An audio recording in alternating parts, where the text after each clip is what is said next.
આજે આપણે એક વાર્તા સમજશું જેનું નામ છે જંગલનો મંત્રી. એક ગાઢ જંગલ હતું. તેમાં જંગલનો રાજા સિંહ રહેતો હતો. તેણે જંગલમાં રાજ્ય ચલાવવા માટે એક મંત્રીની નિમણૂક કરવાનો વિચાર કર્યો. સારા મંત્રીની પસંદગી માટે એક ઉપાય વિચાર્યો. તે કુહાડીને રસ્તા પર મૂકી ઝાડ પાછળ છુપાઈ ગયો. એ રસ્તા પરથી પ્રાણીઓ પસાર થયા, તેથી તે ધીરજથી રાહ જોવા લાગ્યો. થોડી વારમાં એક વાંદરો ત્યાંથી પસાર થયો અને તેને ચમકદાર કુહાડી જોઈ આ શું છે તે જાણવા વાંદરો ખૂબ ઉત્સાહી હતો. તેણે કુહાડી ઉઠાવી અને દડાની જેમ હવામાં ઉછાળી. કુહાડી તેની પૂંછડી પર પડી અને પૂંછડી કપાઈ ગઈ. વાંદરો જોર જોરથી બૂમો પાડીને ત્યાંથી ભાગી ગયો. સિંહ વાંદરાને જોઈને નિરાશ થયો. તેના પછી એક શિયાળ ત્યાંથી નીકળ્યું.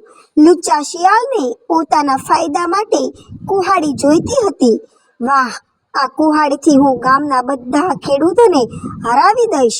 પછી તેમની બધી મરઘીઓ અને બકરીઓ મારી થઈ જશે.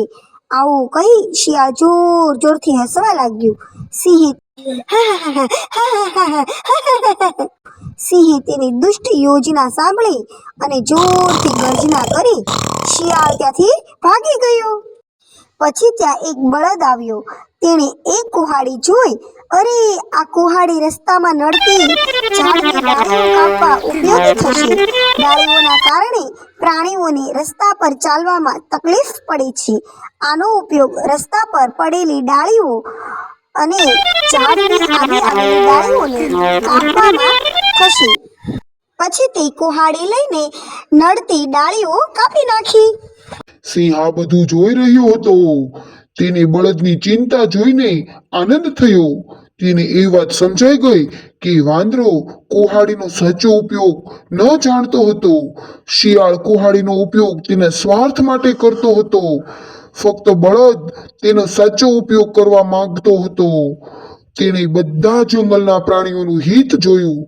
એટલે બળદને જ આપણે સ્વીકારીશું, એક મંત્રી બનાવીશું.